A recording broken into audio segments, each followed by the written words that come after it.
In tonight's installment of The Lies Told by the City of Sedona, we will briefly address some of the lies associated with that misnamed document, the Sedona Community Plan, which of course does not actually represent the will of the community, but is arrived at through a rigged process to reflect mostly the desires of staff, some of whom had never been to Sedona before they were hired to run the city, as well as the desires of a few of that, we'll call it a cabal of retired bureaucrats who are living, or more accurately dying, in this town. And that's how you end up with a community plan that says housing at the Cultural Park, as opposed to a community that says amphitheater or recreational uses at the Cultural Park. The more interesting set of lies being told about this plan right now are the ones about what the city can and can't do with it.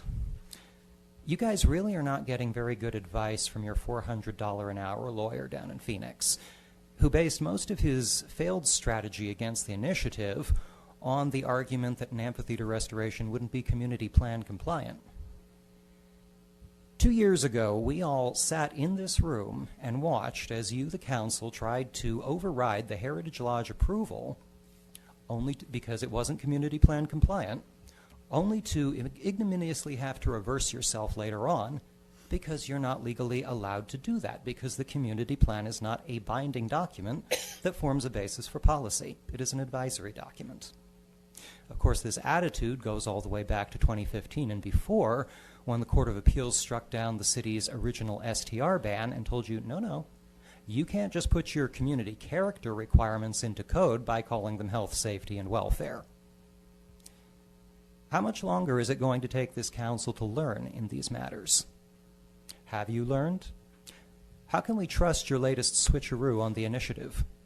Rumor on the street is that this council has a very different plan for dealing with the Cultural Park. To acquiesce in the restoration, let regulatory interference quietly kill the venue, and then put a housing project on the site anyway, regardless of what the people want.